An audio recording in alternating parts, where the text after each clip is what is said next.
Let me help you trim off that struggle you're wearing. Try touching me, and you're done for, brat. Bullies cut the new girl's hair in class. What happened next shocked everyone. When quarterback Trevor Sinclair cut scholarship student Madison Hayes' hair during history class at elite Westfield Academy, he thought he was just humiliating another poor kid. But what Madison did next would expose a decade-long scandal that would bring down the school's administration and shock the entire nation. Westfield Academy stood like a fortress of privilege on 200 acres of manicured Connecticut countryside, its Gothic stone buildings and ivy-covered walls proclaiming centuries of elite education and old money tradition.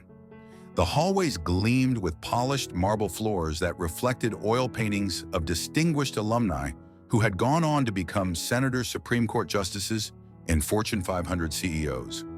Crystal chandeliers hung in the main corridor, while the library's mahogany shelves held first edition classics that cost more than most families' annual income. Everything about Westfield whispered exclusivity, from the uniformed doormen to the perfectly maintained grounds where groundskeepers worked invisibly to preserve the illusion of effortless perfection. Madison Hayes, 16, walked through Westfield's imposing entrance on her first day with a mixture of determination and barely concealed anxiety.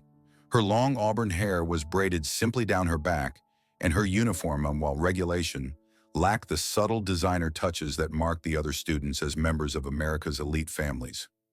Madison was there on a full academic scholarship, one of only 12 awarded annually to exceptional students from modest backgrounds. The daughter of a single mother who worked 2 jobs as a nurse and weekend house cleaner, Madison had earned her place at Westfield through sheer intellectual brilliance. Her standardized test scores were in the 99th percentile, she spoke 3 languages fluently, and her essay on economic inequality had impressed the admissions committee enough to overlook her family's financial circumstances. But academic excellence, Madison was quickly learning, meant little in a world where last names carried more weight than GPAs. Her classmates' casual conversations about family ski trips to Aspen and summer homes in the Hamptons served as constant reminders that she was an outsider in their carefully constructed world. Still, Madison held her head high, determined to prove that intelligence and character mattered more than trust funds and family connections. 3 weeks into the semester, Madison had already established herself as the top student in advanced placement history, consistently outperforming classmates who had attended elite preparatory schools since kindergarten. Her thoughtful questions and insightful analysis had earned Professor Williams' respect, but they had also attracted the attention of Trevor Sinclair, the school's star quarterback and unofficial leader of the social hierarchy. Trevor, whose family had donated millions to Westfield over 3 generations, wasn't accustomed to being intellectually overshadowed by anyone, especially not by a scholarship student who shopped at thrift stores and brought homemade lunches in brown paper bags instead of eating at the Academy's expensive cafeteria. The tension between Madison and Trevor's clique had been building for weeks through subtle acts of exclusion and whispered comments about charity cases and scholarship kids who don't know their place. Madison had tried to ignore the social dynamics, focusing instead on her studies and the opportunity that Westfield represented for her future. But on this particular Tuesday morning, in Professor Williams' AP History class, as Madison raised her hand to answer a complex question about the causes of World War I, Trevor made a decision that would change everything. He had been sitting directly behind Madison, ostensibly taking notes, but actually planning something that would put the uppity scholarship girl back in her place. "Miss Hayes," Professor Williams called, "your thoughts on the alliance system's role in escalating the conflict." As Madison began her articulate response, drawing connections between historical patterns and modern geopolitical tensions, Trevor quietly reached into his backpack and pulled out a pair of sharp scissors he had taken from the art room. The other students in his circle, Brittany Ashford, whose father owned a media empire, and Chase Wellington, heir to a pharmaceutical fortune, watched with anticipation as Trevor prepared to execute his cruel plan. Madison was completely absorbed in her answer, unaware of the danger lurking directly behind her. Trevor's plan was simple but devastating: humiliate Madison in front of the entire class in a way that would mark her as a target for the rest of her time at Westfield. He had chosen her hair because he knew it was one of her few sources of pride. She couldn't afford expensive clothes or accessories, but her beautiful auburn hair was naturally lustrous and carefully maintained. As Madison continued her detailed analysis of pre-war European politics, Trevor positioned the scissors near the base of her braid. Brittany and Chase exchanged excited glances, their phones already positioned to record what they assumed would be a hilarious prank that would go viral on their private social media accounts. Professor Williams, focused on Madison's impressive response, didn't notice the movement behind her. The other students in the class were either paying attention to the discussion or absorbed in their own devices, unaware that they were about to witness an act of cruelty that would expose the toxic culture that had festered at Westfield for decades. Trevor's hand moved closer to Madison's hair, the scissors glinting in the afternoon light streaming through the classroom's tall windows. In his mind, this was just another way to maintain the social order that had always favored students like him. The moment Trevor's scissors closed around Madison's braid, cutting through months of careful growth in one swift motion, the classroom fell into stunned silence. Madison felt the sudden lightness at the back of her head and reached up to find nothing but a jagged stub where her beautiful hair had been. The severed braid fell to the floor with a soft thud that seemed to echo in the suddenly quiet room. Trevor held up the auburn length like a trophy, grinning at his accomplices, who were recording every moment of Madison's shock and humiliation. "Oops," Trevor said with mock innocence. "Looks like someone needs a better haircut. Maybe now you'll fit in better with the other charity cases." Professor Williams turned from the blackboard to see Madison sitting frozen in her chair, her hand touching the butchered remains of her hair, while Trevor waved her severed braid in the air. The other students stared in a mixture of shock, horror, and cruel amusement, depending on their social allegiances. "Mr. Sinclair," Professor Williams gasped, "what have you done?" But Madison's response would surprise everyone in the room, including herself. Instead of tears or retreat, something harder and more determined crystallized in her eyes. Madison stood up slowly, her movements deliberate and controlled, despite the shock of what had just happened. The classroom remained silent as she turned to face Trevor, who was still holding her severed hair with a smirk that suggested he expected her to break down in tears or run from the room in humiliation. "Give me my hair," Madison said quietly, her voice steady despite the tremor of rage building inside her. Trevor's smirk widened. "What are you going to do with it? Make a wig for your other thrift store outfits." The cruel laughter from his friends echoed through the classroom, but Madison didn't flinch. Instead, she walked calmly to Trevor's desk and held out her hand. "Give me my hair." Something in her tone made Trevor's confidence waver slightly, but he was too committed to his performance to back down now. "Make me scholarship, girl." What happened next would be talked about at Westfield for years to come. Madison didn't cry, didn't scream, didn't give Trevor and his friends the emotional breakdown they had orchestrated for their entertainment. Instead, she pulled out her phone and began recording. "State your name for the camera," she said to Trevor, her voice now carrying an authority that made several students sit up straighter. Professor Williams finally found his voice and began moving toward the confrontation, but Madison held up her hand to stop him. "Professor, please don't interfere. I want everyone to see exactly what kind of person Trevor Sinclair really is." Trevor, realizing that the situation was spiraling beyond his control, tried to regain the upper hand. "You can't record me without permission. That's illegal." "Actually," Madison replied, her voice growing stronger, "Connecticut is a one-party consent state, which means I can record any conversation I'm part of. And since you just committed assault by cutting my hair without permission, I'd say this conversation is very much my business." The legal terminology surprised everyone in the room, including Professor Williams. Madison's mother might work 2 jobs, but she had also put herself through paralegal training, and Madison had absorbed more legal knowledge than most adults possessed. Brittany and Chase, who had been recording the incident for their own amusement, suddenly looked uncertain. The prank that was supposed to humiliate Madison was turning into something much more serious, and their own recordings could now be used as evidence against them. "You're making a big mistake," Trevor warned, but his voice lacked its earlier confidence. "The only mistake," Madison replied, still recording, "was thinking that I would just accept this treatment because I'm not from a wealthy family. But here's what you don't understand about people like me, Trevor. We don't have the luxury of giving up when things get difficult." She turned to address the entire classroom, her phone still recording. "Everyone in this room just witnessed an assault. You saw Trevor Sinclair deliberately cut my hair without my consent, which is legally defined as battery under Connecticut state law. You heard him make discriminatory comments about my economic background, and you watched him try to humiliate me because he can't handle being intellectually outperformed by someone he considers beneath him. The silence in the room was deafening. Even Professor Williams seemed frozen, uncertain how to handle a situation that had escalated far beyond typical classroom discipline. Madison walked to her desk, carefully collected her severed braid from the floor, and placed it in her backpack. I'm going to the principal's office now to file a formal complaint. But first, I want everyone here to understand something. This isn't just about my hair. This is about a culture of privilege and cruelty that has been allowed to flourish at this school for too long. She looked directly at Trevor. And it ends today. As Madison walked toward the classroom door, Trevor made one final attempt to reassert his dominance. You think you're so smart, but you have no idea who you're messing with. My family has been part of this school for 3 generations. One phone call from my father and you'll be back in whatever public school slum you came from. Madison paused at the door and turned back to face him. Trevor, you just made the biggest mistake of your privileged life. You see, while you were coasting on your family's reputation and your father's donations, I was actually paying attention in our civics classes. I know about Title IX protections for students.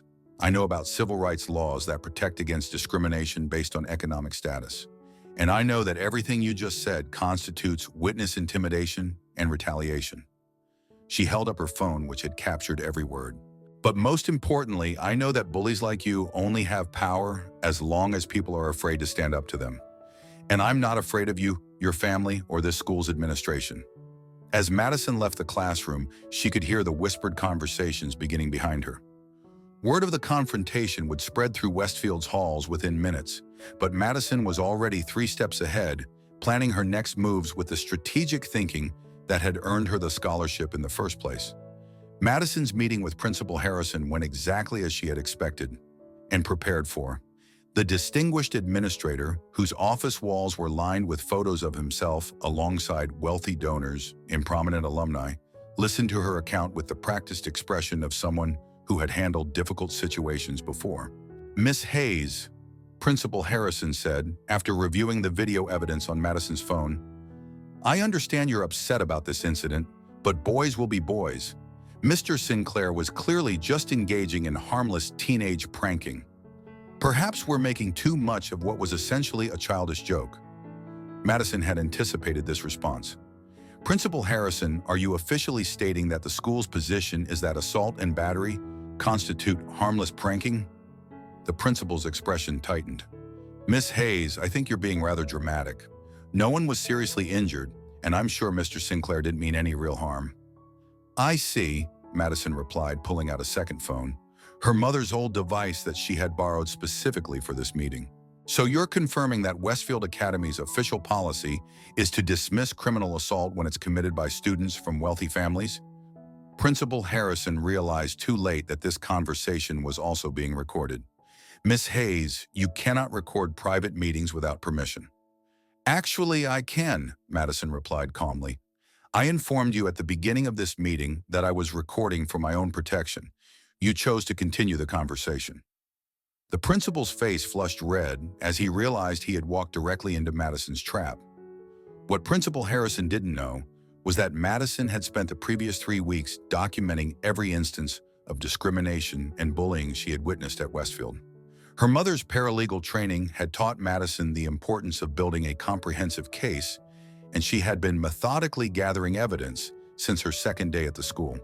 Principal Harrison, Madison continued, before you make any decisions about how to handle this situation, I think you should know that I've been in contact with the Connecticut Civil Rights Commission, the Department of Education's Office for Civil Rights and the American Civil Liberties Union. The principal's confident demeanor cracked completely. Miss Hayes, surely we can resolve this matter internally without involving outside agencies. Madison opened her backpack and pulled out a thick folder. This contains documentation of 47 separate incidents of harassment, discrimination, and assault that have occurred at this school over the past 3 weeks alone.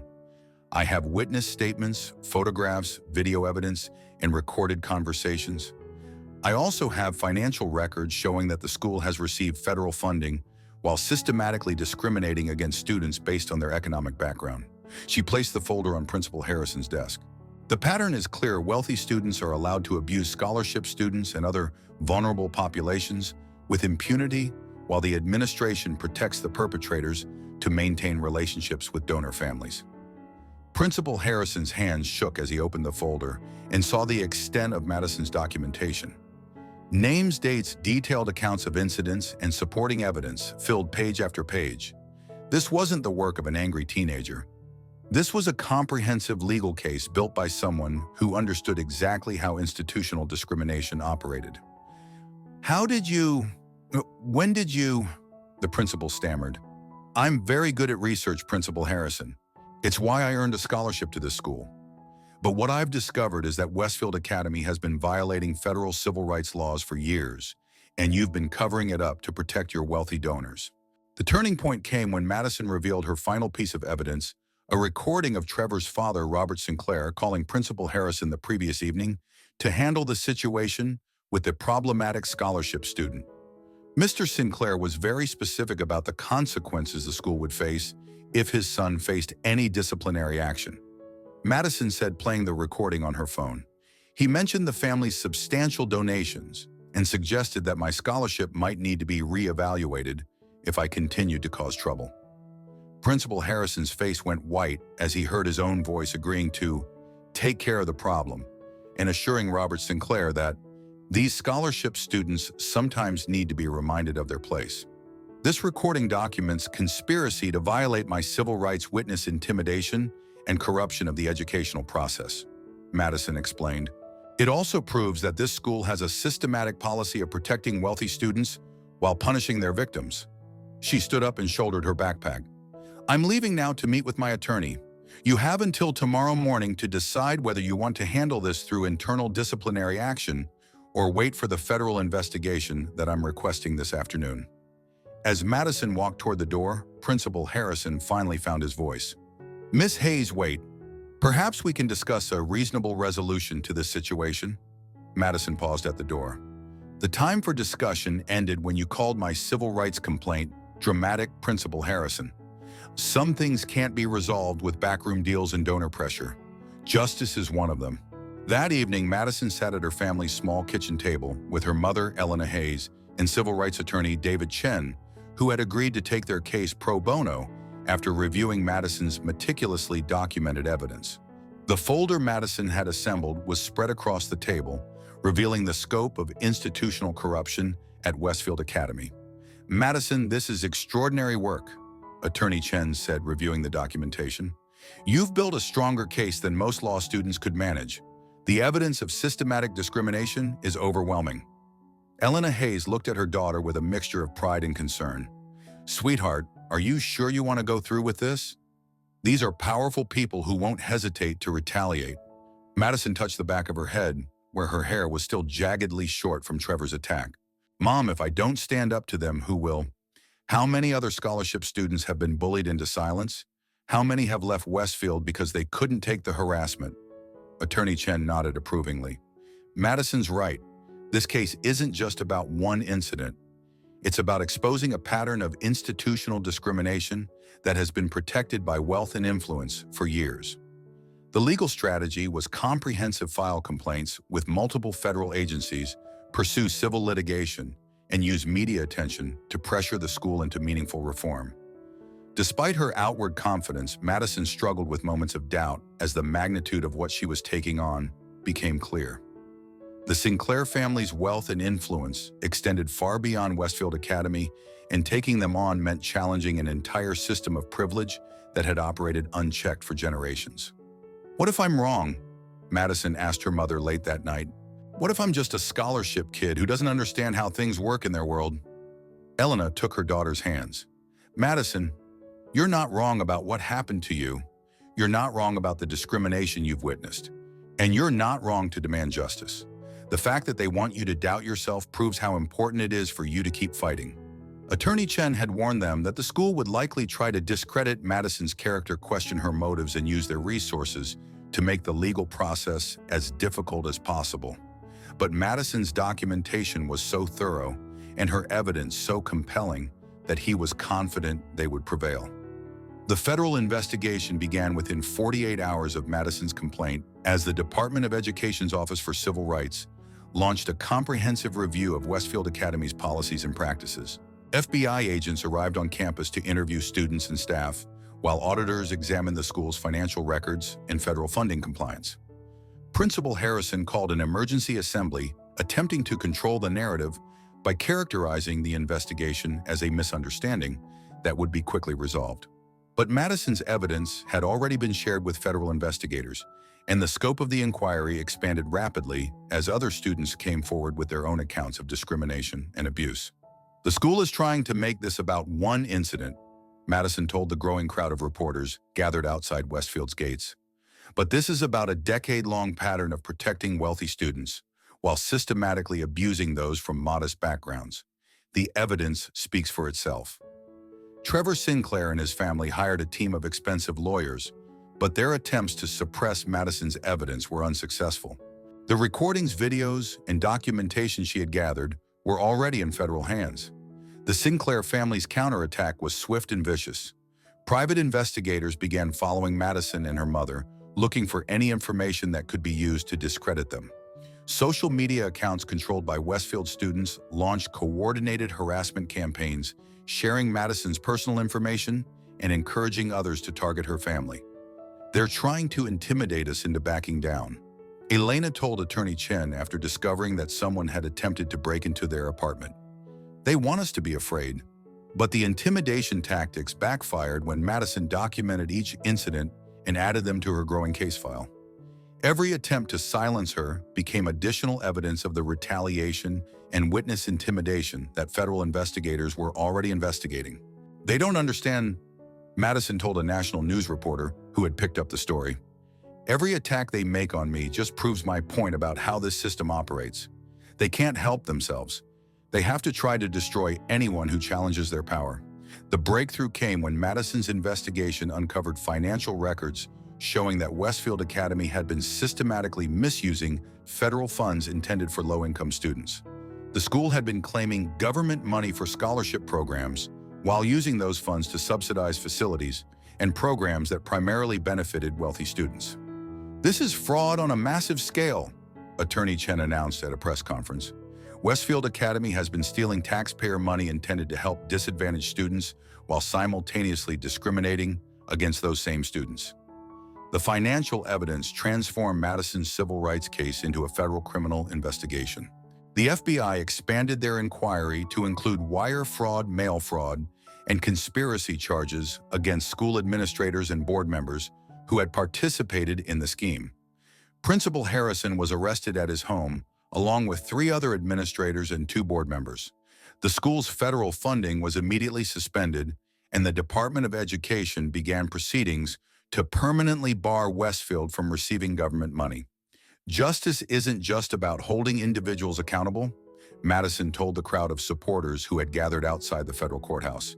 "It's about dismantling systems that allow corruption and discrimination to flourish. Today we've proven that no institution is too prestigious and no family is too wealthy to be held accountable for their crimes." The final victory came 6 months later when Madison addressed a congressional hearing on educational equity and institutional accountability. Sitting at the witness table in the House of Representatives, her hair now grown back and styled professionally, Madison presented her case to lawmakers from across the country. "Honorable members of Congress," Madison began, her voice clear and confident. "What happened to me at Westfield Academy was not an isolated incident. It was the predictable result of a system that allows wealth and privilege to override justice and equality." Her testimony, broadcast live on national television, led to new federal legislation, strengthening protections for students from low-income families, and increasing penalties for institutions that discriminate based on economic status. Trevor Sinclair was expelled from Westfield and faced criminal charges for assault. His father's business empire crumbled under federal investigation, while Principal Harrison was sentenced to 5 years in federal prison for fraud and civil rights violations. Madison had not only survived the attack on her dignity, she had transformed it into a movement for justice that would protect countless other students. The Westfield Academy scandal sent shockwaves through elite educational institutions across the country, triggering investigations at dozens of similar schools and leading to widespread reforms in how private academies handled federal funding and student discrimination complaints. Madison's case became a landmark precedent cited in civil rights law textbooks and used by attorneys representing other victims of institutional discrimination. The school itself was forced to undergo complete administrative restructuring with new leadership committed to genuine diversity and inclusion. A $50 million settlement fund was established to compensate victims of the discrimination scheme, while new oversight mechanisms ensured that federal funds would be used appropriately. Madison transferred to a public magnet school, where her academic talents flourished without the toxic social dynamics she had faced at Westfield. Her story inspired other students to speak out against discrimination and bullying, creating a national movement for educational justice that extended far beyond elite private schools.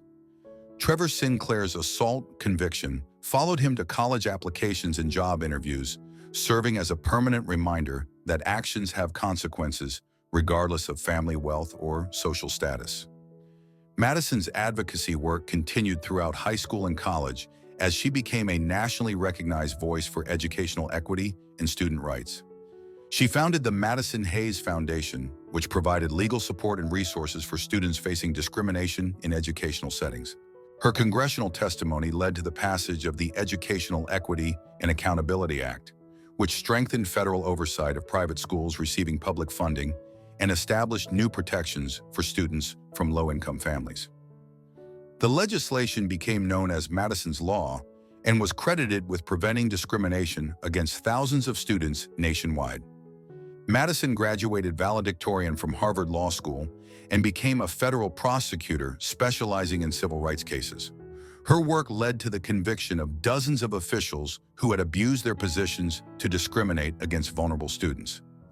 The Westfield Academy case study became required reading in law schools, business ethics courses, and educational administration programs, ensuring that future leaders understood the legal and moral obligations that came with positions of authority over young people. 10 years after the incident that changed her life, Madison returned to Westfield Academy as the keynote speaker for their first annual Diversity and Inclusion Summit. Standing at the podium where Principal Harrison had once dismissed her complaints, she looked out at an audience that included students, faculty, and families from all economic backgrounds. Courage isn't the absence of fear, Madison told the assembled crowd, her hand unconsciously touching her hair, now long and healthy again. It's the decision to do what's right even when you're afraid.